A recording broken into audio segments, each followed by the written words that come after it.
अस्सलाम वालेकुम नाज़रीन, मैं हूं ज़मीर हैदर और आप देख रहे हैं प्रोग्राम क्रॉस टॉक। नाज़रीन, आज यौम तजदीद अहद वफ़ा है और किस लिए अक़लियतों से आपकी जो है कि अक़लियतों के साथ आपने रहना है। और ये बात कायद-ए-आज़म ने 11 अगस्त 1947 को अपनी तकरीर में कहा था और उन्होंने कहा था कि पाकिस्तान में आप आज़ाद हैं, अपने मंदिरों में जाएं, अपनी मसाजिद में जाएं या किसी और इबादत गाह में। आज हमारे मुल्क में हमारे बहुत से अक़लियती रहते हैं और हम सबको चाहिए कि उनकी प्रेजेंस को माना जाए, तस्लीम किया जाए। वो सबसे पहले पाकिस्तानी हैं और उसके बाद जो भी उनका अकीदा है वो उनके साथ है। और इसी बात का जो है आज हम तजदीद और अहद वफ़ा कर रहे हैं कायद-ए-आज़म की उस बात के साथ। और नाज़रीन, लेकिन दूसरी जानिब मुल्क में जो आपको मालूम है एक सूरत हाल है, सियासी बहरान है। और मौलाना फजलुर रहमान साहब भी आज तकरीर कर रहे थे, ताजिर बरादरी से ख़िताब कर रहे थे और वो कह रहे थे कि जो इस वक्त सूरत हाल है उसमें अगर सियासतदान मामलात को नहीं संभालेंगे तो हालात मज़ीद ख़राब होते जाएंगे। और उनका ये कहना है कि जनाब मुल्क सिर्फ़ और सिर्फ सियासतदान ही ठीक कर सकते हैं। अगले ही रोज़ मौलाना फजलुर रहमान साहब फरमा रहे थे कि मियाँ शहबाज शरीफ साहब मुल्क को आगे लेकर जाने में नाकाम हो गए हैं। उन्होंने आज दीगर बातें और भी की वज़रा ख़ज़ाना के हवाले से कि ये कहाँ से आते हैं, कौन होते हैं, हमें तो मालूम भी नहीं होता और उसके बाद ये कहाँ चले जाते हैं ये भी नहीं मालूम होता। लेकिन उन्होंने एक बात बड़ी दिलचस्प की, उन्होंने कहा कि 20 से 25 साल बाद अब हालात बदल रहे हैं। ये कौन से हालात बदल रहे हैं, किस तरफ जा रहे हैं, ये बड़ी इम्पॉर्टेंट सारी सूरत हाल है। दूसरी जानिब पाकिस्तान तहरीक इंसाफ से मौलाना फजलुर रहमान साहब की जमात के मुज़ाकरात भी शुरू होने जा रहे हैं। हुकूमती ज़राए के हवाले से मामला चल रहे हैं कि जी वो भी पाकिस्तान तहरीक इंसाफ को अप्रोच करना चाह रहे हैं।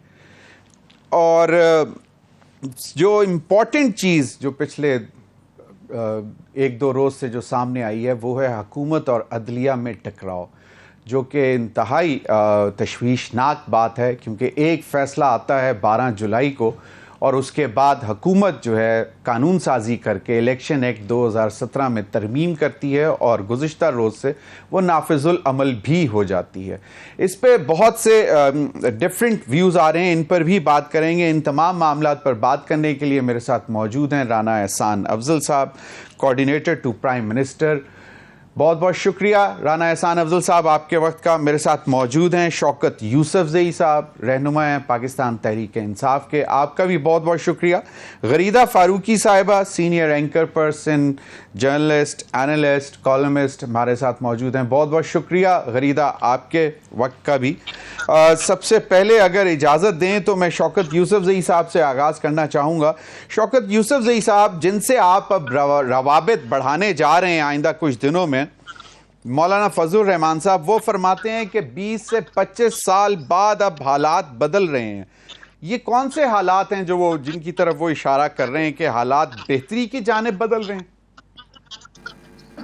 बिस्मिल्लाहिर्रहमानिर्रहीम, बहुत शुक्रिया। देखिए, हालात बदल रहे हैं, महंगाई तो बढ़ रही है, फीलिंग तो हो रही है, ये एक तरफ ये हो सकता है। लेकिन जो असल हालात बदल रहे हैं वो ये है कि अब लोग जो है ना होशियार हो गए हैं, सियासी तौर पे इतना शऊर आ गया है कि आप उनको धोखा नहीं दे सकते। आप मीडिया के ज़रिए या सोशल मीडिया के ज़रिए आप उनको वर्गला नहीं सकते। आप ये नहीं कह सकते कि जी भाई ये हुकूमत है, बस ये थोड़े दिनों की बात है और महंगाई ख़त्म हो जाएगी और हालात ठीक हो जाएंगे।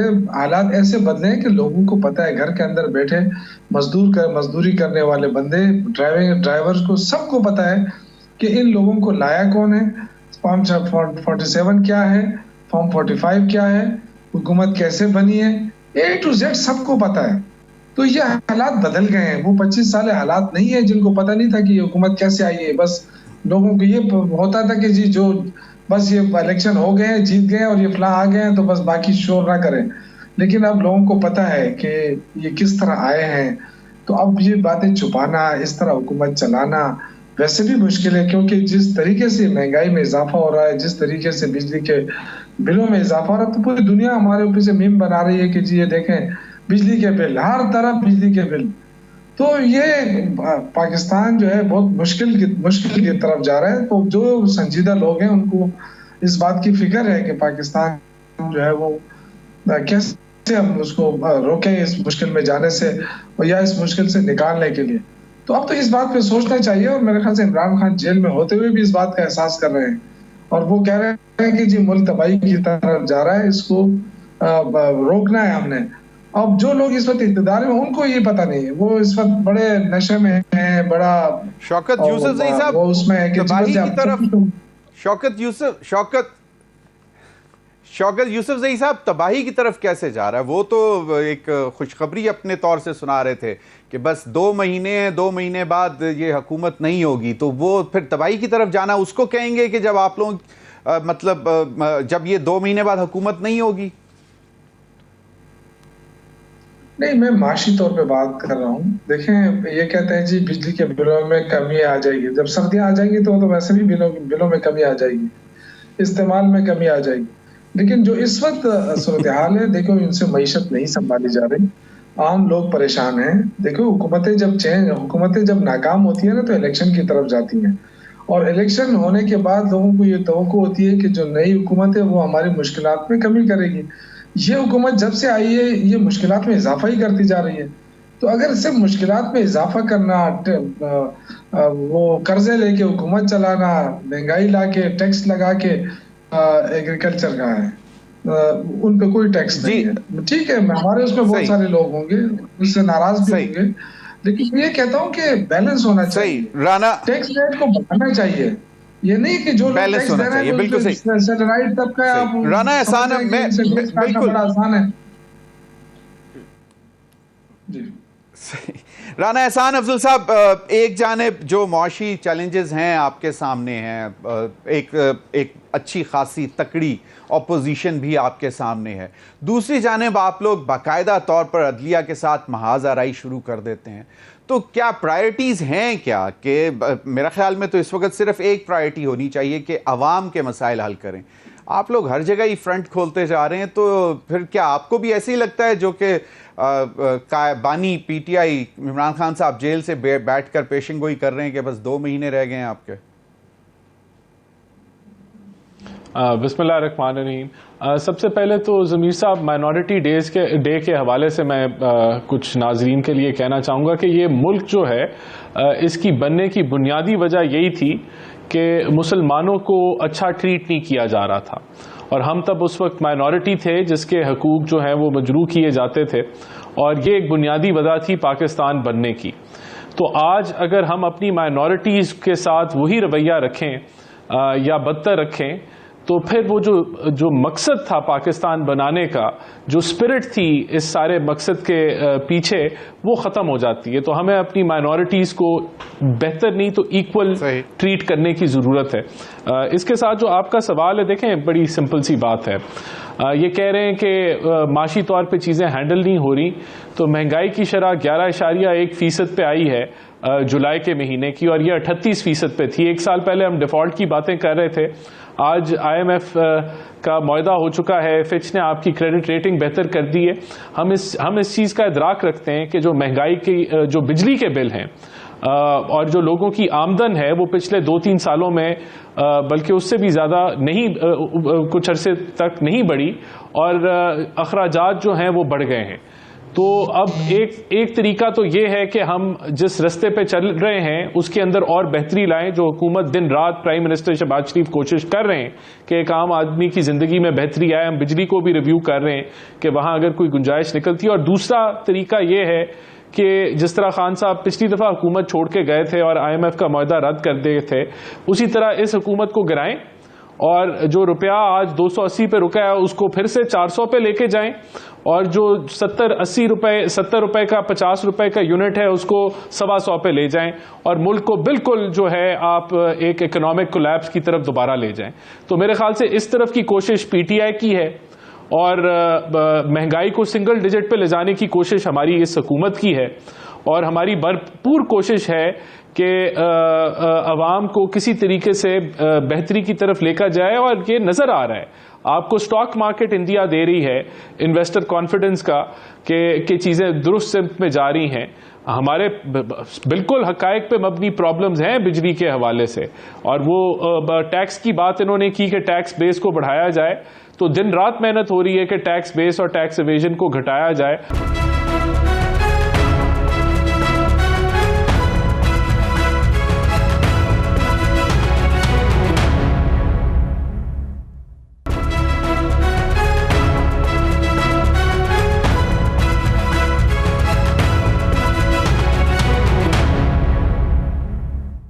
डिजिटाइजेशन हो रही है और एफबीआर के अंदर जो है रिफॉर्म्स हो रही हैं। इसी तरह पावर सेक्टर में चाइनीज के साथ जो है वो डेट रीप्रोफाइलिंग पे बात हो रही है, रिव्यू हो रहा है जितने भी आईपीपीज हैं उनके मुआहदों का, ट्रांसमिशन लाइंस में बेहतरी कर रहे हैं, चोरी को रोकने की कोशिश कर रहे हैं। इनको चाहिए ना अपना हिस्सा डालें, केपीके के अंदर जो बिजली चोरी हो रही है उसके अंदर ताउन करें, उसको रोकें, ताकि हम वहां जो हमारे पास इजाफी बिजली मौजूद है वहां हम लोड शेडिंग कम करें और वहां लोगों को जो है वो बिजली 24 घंटे मिले।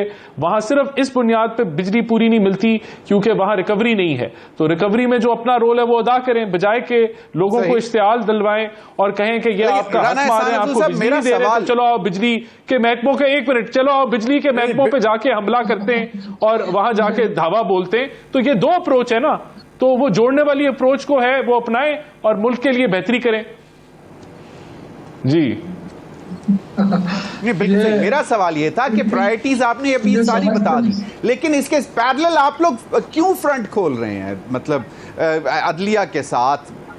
वजह क्या है, जरूरत क्या है? एक 12 जुलाई का फैसला आया, रिव्यू में जाएंगे। ज़मीर साहब बड़ी सिंपल सी बात है, बाकायदा तौर पर क्योंकि देखें ऑनरेबल जस्टिस मंसूर अली शाह साहब को इस हद तक कहना पड़ गया। जी तो हमें भी ये कहना पड़ेगा कि जो असेंबलियां हैं उनका काम है कानून साजी करना, और जो अदालतें हैं उनका काम है उसकी तशरीह करना। अदालतों का कतई तौर पे आइन के मुताबिक ये काम नहीं है कि वो कानून को रीराइट करें, आइन को रीराइट करें, आइन के अंदर अमेंडमेंट करें, आइन को जो है वो क्रिएट करें, उसके कॉमे को फुल स्टॉप से तब्दील कर दें या उसमें कोई एडिशन सब्ट्रैक्शन करें। तो ये बिल्कुल ये गलत है। अगर ऐसा हुआ है 63A की तशरीह में भी हुआ था और हमें लगता है कि अभी भी ऐसा ही हुआ है, तो बिल्कुल जो पार्लियामेंट का रोल है वो पार्लियामेंट करे और जो सुप्रीम कोर्ट का रोल है वो सुप्रीम कोर्ट करे। जी बिल्कुल सही। गरीदा, आपको लगता है कि हुकूमत जरूरत से ज्यादा अपने आप को खुद मुश्किलात में डाल रही है? कि मतलब अपनी एक विजन जो है उनका सबसे इम्पॉर्टेंट जो होना चाहिए उसमें नियर फ्यूचर में वो यही है कि आवाम को रिलीफ दिया जाए, लेकिन ये मतलब लेफ्ट राइट सबके साथ सींग फंसाना और निकल पड़ना, तो आपको क्या लगता है कि ये इनको जो आवाम को रिलीफ देने की कोशिश कर रहे हैं उसमें ये मुश्किलात नहीं डल जाएंगी? बहुत शुक्रिया ज़मीर हैदर साहब। मैं बड़े पेशेंस के साथ ये डिबेट सुन रही थी, इंतजार कर रही थी काफी देर से कि आप कब मेरी तरफ इस डिबेट में आते हैं और मैं भी इस डिबेट का हिस्सा बनती हूँ। लेकिन जो आपका सवाल है इसके 2 एस्पेक्ट्स हैं। एक तो है कि हुकूमत का जो पहला काम है, जो प्रायोरिटी होनी चाहिए आवाम को रिलीफ की, गवर्नेंस की, वो हमें इस वक्त मिसिंग नजर आती है। अगर हम ये कहें कि मिस गवर्नेंस नहीं भी है, या अगर हुकूमत ये क्लेम करती है कि जी बैड गवर्नेंस नहीं है, मिस गवर्नेंस नहीं है, तो हम कम से कम ये कह सकते हैं कि मिसिंग जरूर है गवर्नेंस। बिजली के बिलों को आप देख लें, गुर्बत का रेट आप देख लें, गुर्बत की शरह आप देख लें, मिडिल क्लास तबका किस तरह से पिस रहा है वो मामलात आप देख लें, अब तो तनख्वाहदार तबका जो है वो भी जिस तरह से पिस रहा है वो आप देख लें, अनएम्प्लॉयमेंट का रेट आप देख लें, इकोनॉमिक अनसर्टनिटी है, ये सब चीज़ें अपनी जगह हैं। मुल्क में इंडस्ट्री बंद हो रही है, कराची के ताजिर हों, पंजाब के ताजिर हों, खैबर पख्तूनख्वा के एक्सपोर्टर्स हों, जहाँ के भी लोग हों, पूरे मुल्क में इस वक्त इकोनॉमिक बेचैनी मौजूद है। तो यहाँ पे हुकूमत की जो मिसिंग गवर्नेंस है, खासतौर पर फेडरल गवर्नमेंट की, वो नजर जरूर आती है। आपको हुकूमत ने, आपको अवाम ने हुकूमत करने इसलिए नहीं भेजा कि आप रिलीफ पैकेज देते रहें या आप एक भीख या आप एक खैरात देते रहें। आप अवाम से ये वादा करके आए थे कि जी हम आपको इतने यूनिट बिजली मुफ्त के दे देंगे, हम बिजली सस्ती कर देंगे, हम महंगाई खत्म करने के लिए बड़े जबरदस्त इकदाम उठाएंगे, जो कि कम हुई है 38% से इस वक्त 11-12% पे आ चुकी है। लेकिन उसके साथ साथ जो अनएम्प्लॉयमेंट का रेट बढ़ रहा है, जो इकोनॉमिक एक्टिविटीज इस वक्त बिल्कुल फिजल आउट हो रही हैं, बहुत डाउन ट्रॉटन है, बहुत इस वक्त रेट उनका बहुत स्लो है, तो वो काउंट करता है कि आपके लोगों में पैसा कमाने की, लोगों में रोजगार कमाने की सकत कितनी है।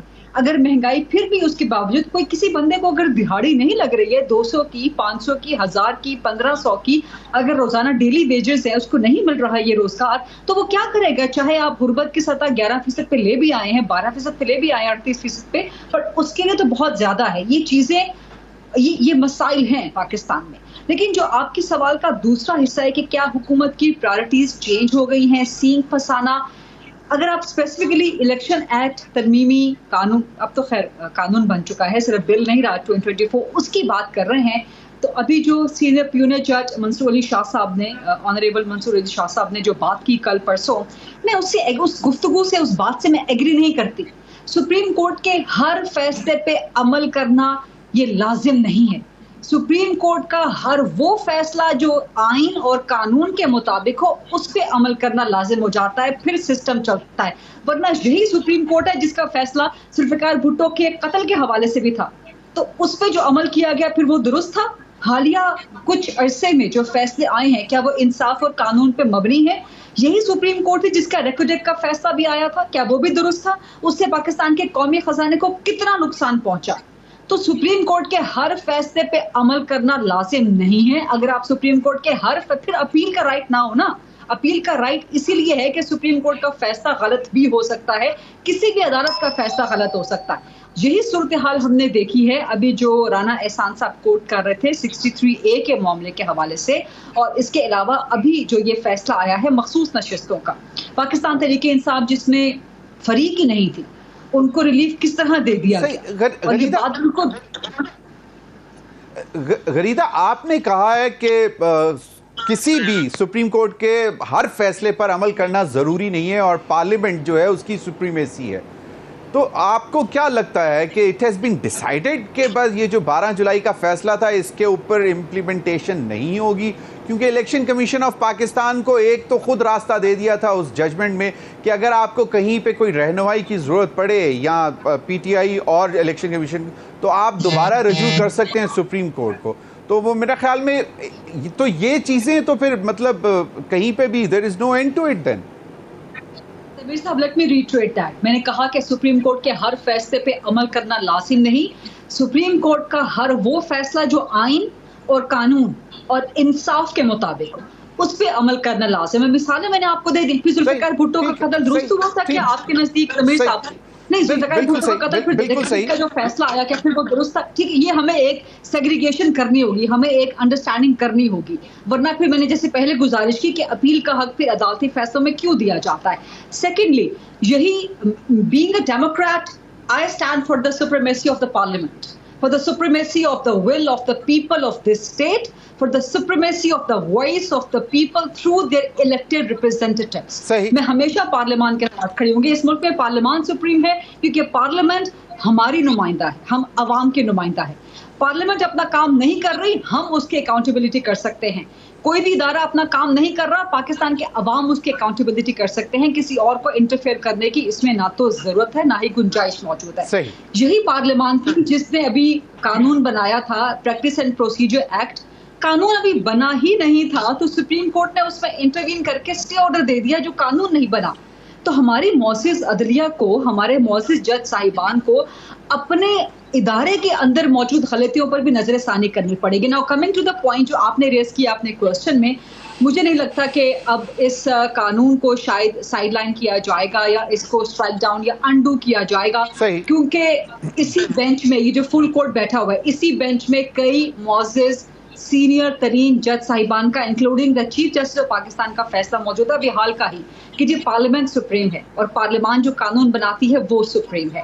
तो सुप्रीम कोर्ट जब खुद पार्लियामान के सुप्रीमेसी तस्लीम कर रही है और इस तरह फिर एक प्रेसिडेंट सेट हो जाएगा ना, दोनों तरफ प्रेसिडेंट सेट हो जाएगा। लेकिन आपको देखना है कि कौन सा प्रेसिडेंट पाकिस्तान के निजाम के लिए खतरनाक है। क्या ये प्रेसिडेंट के पार्लियामेंट कानून बनाए और उस कानून को किसी भी अदालत में ले जाया जाए? पाकिस्तान तहरीक इंसाफ दुरुस्त होगी लेकिन उस कानून को चैलेंज करने का फोरम पार्लियामेंट ही है, उस पर पार्लियामेंट में डिबेट करें। ये दो मुख्तलिफ चीजें हैं ना गरीदा फारूकी, इस पर आगे भी बात करेंगे, क्योंकि आपने कहा कि एक तो ये कि मतलब हर फैसले पर अमल करना लाजिम नहीं है, उस पर भी बात करेंगे।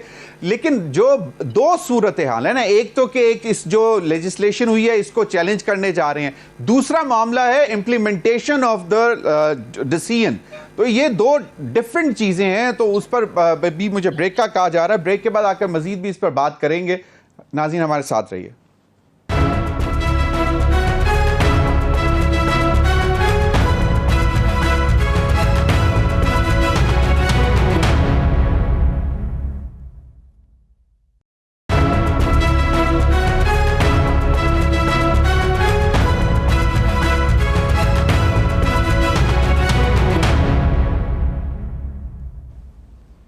Welcome back.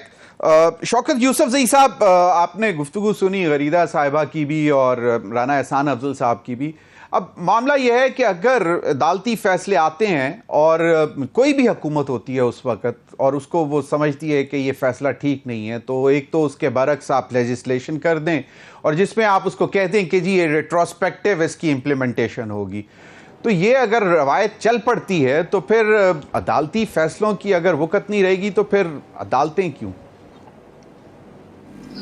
ये पश्तो में एक मिसाल है ना कि आप बारान पसे पटे कर जाओ, मतलब ये कि बारिश के पीछे आप अपनी खेतों को जो है फिराएं कि जहाँ बारिश हो खेत वहां ले जाएं। ये इस तरह निज़ाम नहीं चलता कि आप अपने मनपसंद फैसले अगर फिर सुप्रीम कोर्ट का क्या जरूरत है कि वो फैसले करें? अगर वो फैसले उनके इम्प्लीमेंट ही नहीं हो रहे हैं तो उनको फैसले करने की क्या जरूरत पड़ी? आप मुझे बताएं। फिर तो पार्लियामेंट ही फैसले करे।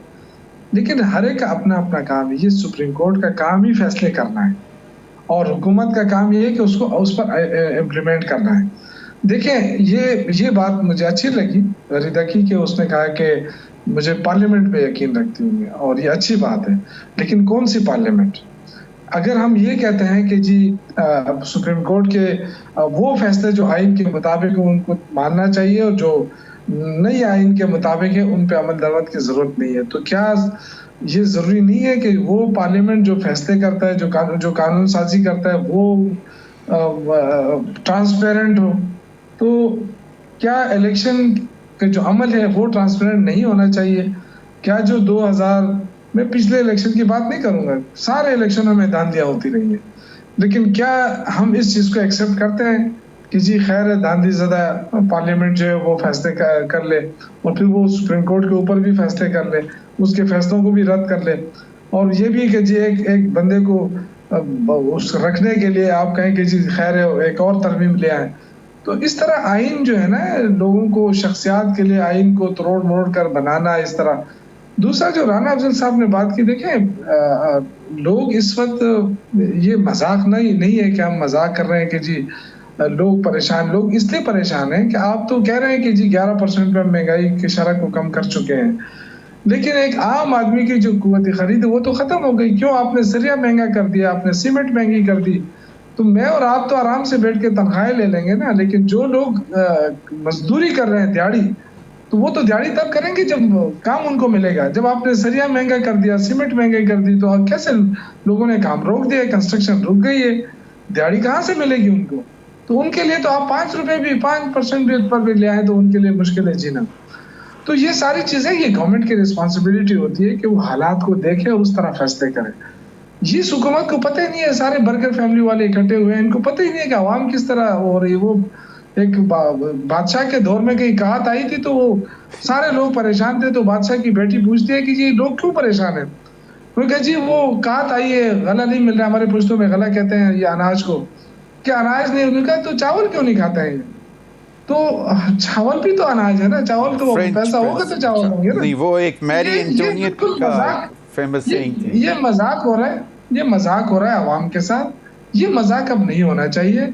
आप अगर इस नियत से आए, जिस तरह गरीदा ने कहा कि ये लोग आए इसलिए थे कि हम महंगाई को कम करेंगे, तो अगर आप महंगाई को कम नहीं कर सके थे तो फिर आपने हुकूमत क्यों गिराई? एक चलती हुई हुकूमत को आपने क्यों गिराई? क्या उस वक्त डॉलर महंगा था या आज डॉलर महंगा है? उस वक्त पेट्रोल महंगा था या आज पेट्रोल महंगा है? तो ये सारी चीजें, लेकिन मैं शौकत यूसुफजई साहब, उस वक्त जो है सियासत कुर्बान करके रियासत बचाई गई थी, इस पर मजीद भी बात करते हैं। बिल्कुल ये इश्यूज हैं। राना एहसान अफजल साहब, मामला जो हैं अभी अगले रोज ही पता चल रहा था कि जी पीटीआई के मामला जो हैं वो जब आपसे नहीं बात करना चाहते सियासी कुव्वतों से, तो कहीं और उनके दरवाजे खुल गए हैं, वहां पे बातचीत। मैं ये राना साहब ने एक और बात जी, सॉरी अगर आप बुरा ना माने तो मैं ये बात कर लूं, केपी के हवाले से उन्होंने बात की। जब भी इनसे कोई बात की जाए ना कि जब बिजली लोगों को सस्ती करके दें, तो इनका अटैक क्या होता है, केपी वाले जो है ना वो बिजली की चोरी खत्म करें। यार डिपार्टमेंट आपका है, वफाक के अंडर डिपार्टमेंट है, अगर वो चोरी कहीं हो रही है तो आप किस थाने में गए हैं, आपको कौन से कितने लोग गए हैं थाने में, किसी हमारे FIR दर्ज करो, हमने इनकार किया है। तो अब ये तो नहीं कर सकते हम, पुलिस आगे खड़ी कर आपकी है केपी में, थाने में जाए वफाकी हुकूमत का। सही, चलें, सही कह रहे हैं, सही कह रहे हैं राना एहसान अफजल साहब। यकीनन रोकने के लिए इकदाम उठाने चाहिए, लेकिन वो इकदाम कैसे उठाएं, सिर्फ पुलिस के जरिए उठाएं। बिल्कुल सही। या जो चोरी आपके अंदर हो रही है, आपका पॉइंट आ गया, जिन लोगों को आपने वहां रखा है वो चोरी कर रहे हैं, पॉइंट आ गया। हुकूमत क्या कर सकती है? जी आप बोले। बिल्कुल सही। राना एहसान अफजल साहब, शाहिद खाकान अब्बासी साहब ने भी आज एक बात की, उन्होंने कहा कि हमारी सियासी क़यादत को सिर्फ इक़्तिदार की ज़रूरत है। वो उनका और कोई, वो अक्रॉस द बोर्ड तमाम सियासी क़यादत की बात कर रहे हैं, बारिंग हिमसेल्फ, कि वो शायद उन्होंने कहा कि जी हमें कोई इक़्तिदार में आने का शौक़ नहीं है। एक ये स्टेटमेंट है। फिर 5 साला मंसूबा भी आप लोग लेके आ रहे हैं कि जनाब विजन, और एहसन इकबाल साहब का एक बड़ा मतलब रिसर्च ओरिएंटेड प्लान होता है हमेशा से, विजन 2025, और उसके बाद फिर ये 5 साला इकनॉमिक प्लान पहले भी आया करता था, लेकिन फिर इस दफ़ा 14 अगस्त को अनाउंस करने जा रहे हैं। एक चीज़ और हम सुन रहे हैं कि कोई ज़बरदस्त किस्म का रिलीफ पैकेज प्राइम मिनिस्टर 14 अगस्त को अपनी तकरीर में अनाउंस कर रहे हैं। शायद कोई सैलरीड क्लास पे जो बोझ पड़ा है उसके हवाले से है, बिजली के नरखों के हवाले से है, तो क्या उसमें खबर है क्या? देखिए, वो उसके लिए तो आपको इंतज़ार करना पड़ेगा, क्योंकि प्राइम मिनिस्टर ने अगर कोई ऐसी चीज़ अनाउंस करनी है तो वो अभी फाइनलाइज हो रही होगी उसके जितनी भी चीज़ें।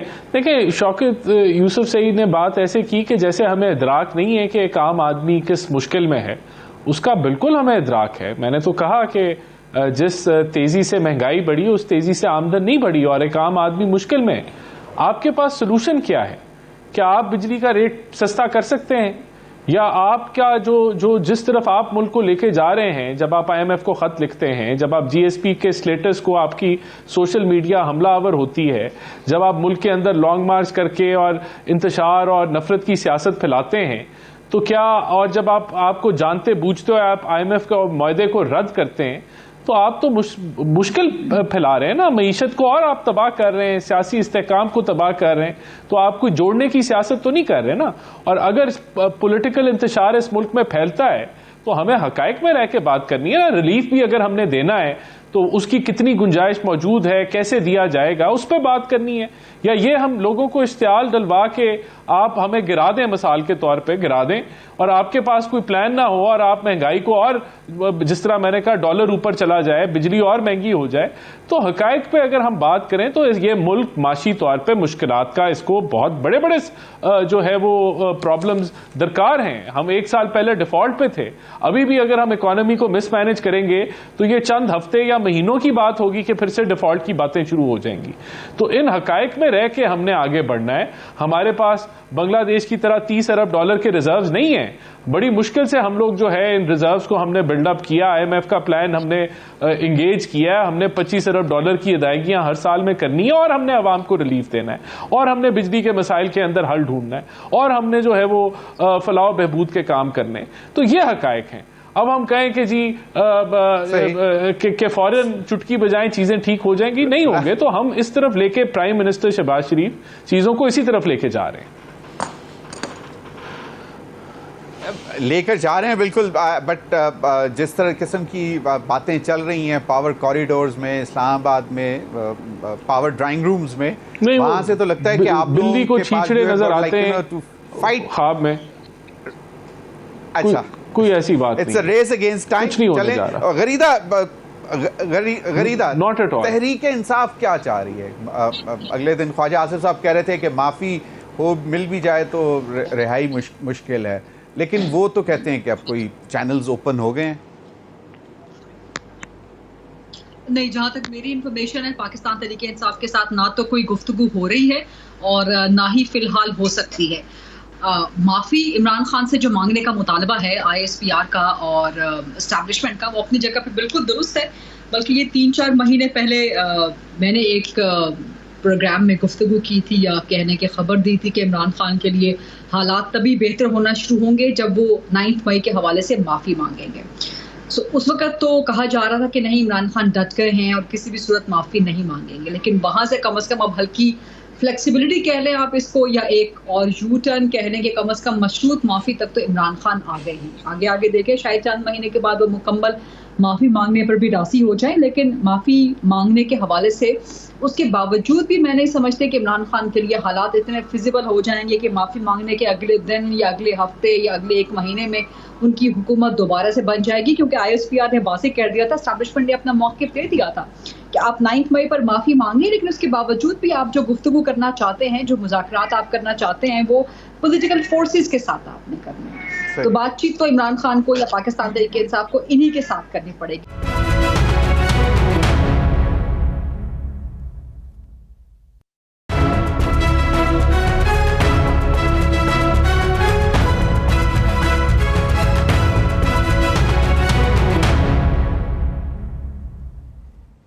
जी, वेलकम बैक नाज़रीन। शौकत यूसुफज़ई साहब, आप अपनी बात मुकम्मल करें। और दूसरी जो एक बात है कि जो मैंने पहले भी कहा था कि ये कॉन्फिडेंस आ कहाँ से रहा है कि जनाब कहते हैं कि जी बस 2 महीने की मेहमान है, ये इसका भी कुछ थोड़ा सा बताते चलें। और दूसरा, क्या बाकायदा तौर पर अब इतना अरसा हो गया हम सुन रहे हैं कि जी आज मामला आप लोगों के बेहतरी की तरफ जाने लगे हैं JUIF के साथ, और सुनते सुनते इस बात को 6-7 महीने हो गए। तो JUIF के साथ बाकायदा कब तहरीक में इकट्ठे होंगे आप? देखिए, ये जो तासुब दिया जा रहा है कि JUI के साथ हमारा कहीं ऐसा इत्तेहाद होने जा रहा है, कोई इंतखाबी इत्तेहाद या इस तरह की चीज़ें नहीं है, लेकिन जो हिकमत अमली बन रही है गवर्नमेंट के खिलाफ, उसमें शायद हम इकट्ठे हो सकते हैं। उसमें और पार्टियों के साथ भी राब्ते हैं हमारे। और बाकी रह गई ये कि माफ़ी मांगने की बात, देखें इमरान खान ने किसी मशरूत माफ़ी की बात नहीं की। उन्होंने ये कहा है, और वो शुरू दिन से हम सबका मौक़िफ़, ये पहली बात है कि 9 मई की हम सब ने मज़म्मत की थी।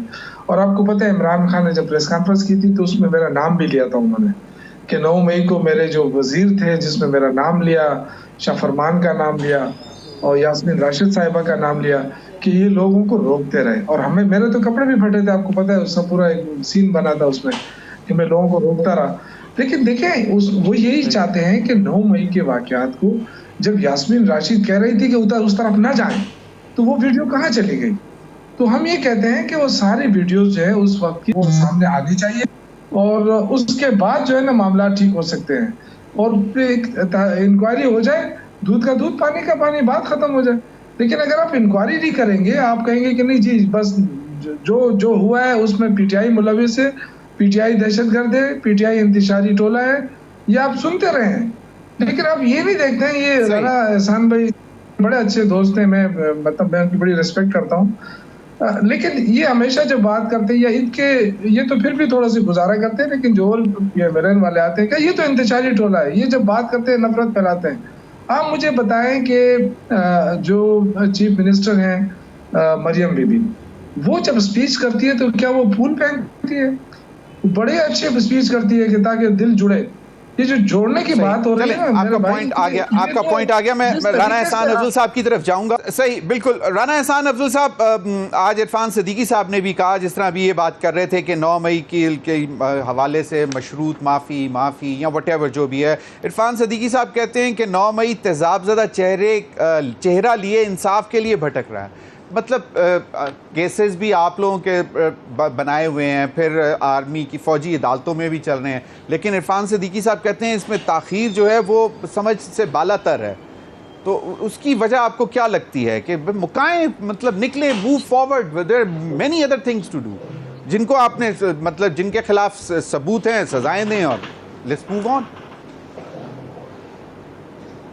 देखें, इसके अंदर जहां एक तो पुलिस है जिसका काम है कि वो FIR काटे और फिर इन्वेस्टिगेशन करे, फिर प्रोसिक्यूशन है, फिर अदालतें हैं, तो ओवरऑल मैं समझता हूँ सबका फेलियर है, हुकूमत भी इसमें शामिल है कि एक इतना बड़ा इंसिडेंट होता है, वो वीडियोस पे रिकॉर्ड होता है, वो उस पे ऑडियोज़ लीक होती हैं, उसके ऊपर पूरी कैंपेन उससे पहले की जाती है, उसके बाद जश्न मनाया जाता है, लेकिन इन सब चीज़ों के बावजूद कोई एक आदमी भी अदालतें जो हैं उनको सज़ाएं देने में नाकाम रहती हैं इतने महीनों और अब तो साल से ऊपर हो चुका है। और यही बुनियादी वजह है कि इस पर सियासत हो रही है।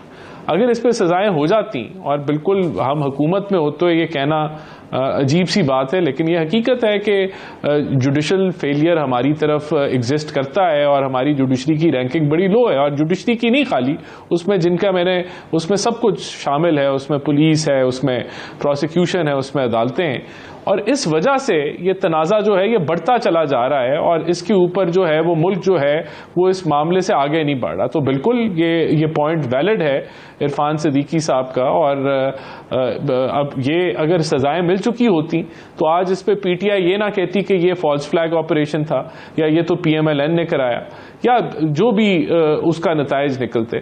तो क्योंकि ऐसा नहीं हुआ तो आपके सामने ये बहस मुबाहिसा, ये डिबेट कि हमें गलत अंदर किया हुआ है और ये ऐसे है वैसे है, ये चल रहा है और ये अफसोसनाक है मुल्क के लिए।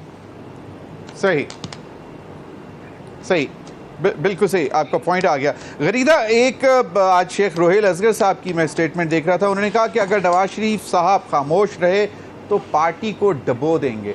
कुछ खामोशियां बड़ी तशवीशनाक हो जाती हैं कि यार व्हाट इज़ द रीज़न खामोशी है। पहले बिलावल साहब के हवाले से भी आ रही थी, फिर वो आए पार्लियामेंट में तो उन्होंने बाकायदा तौर पर कह दिया कि जनाब अदलिया जो है वो चाय के कप में जो तूफ़ान था उसको बाकायदा एक उन्होंने सुनामी बना दिया।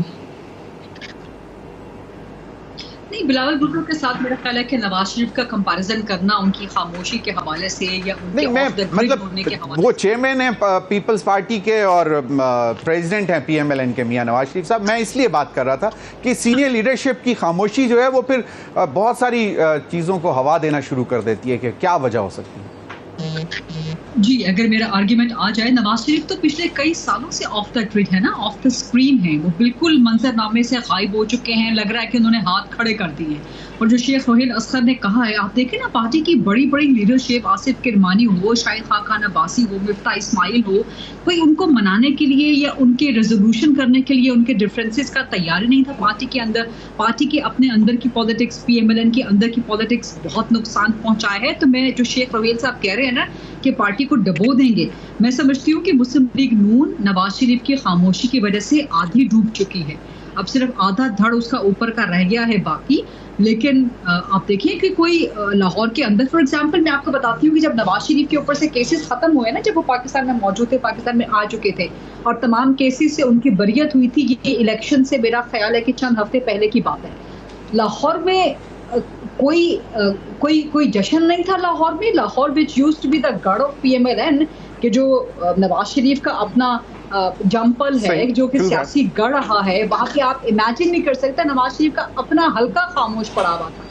तो ये सूरत हाल थी, ये सूरत हाल है। बट गरीदा आपने कहा कि बड़े अरसे से खामोश हैं, but 21 October, correct me if I am wrong, जिस दिन वो पहुंचते हैं उस दिन जिस तरह की उन्होंने गुफ्तगू की तो वो तो लग रहा था कि he is going to storm Pakistan with his party कि जी यस वी आर बैक और अब हम बाकायदा बहुत धड़ल्ले से आएंगे।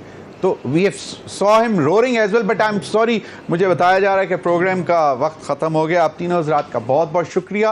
नाज़रीन, अब तक के लिए इतना ही, इजाज़त दीजिए। अल्लाह हाफ़िज़।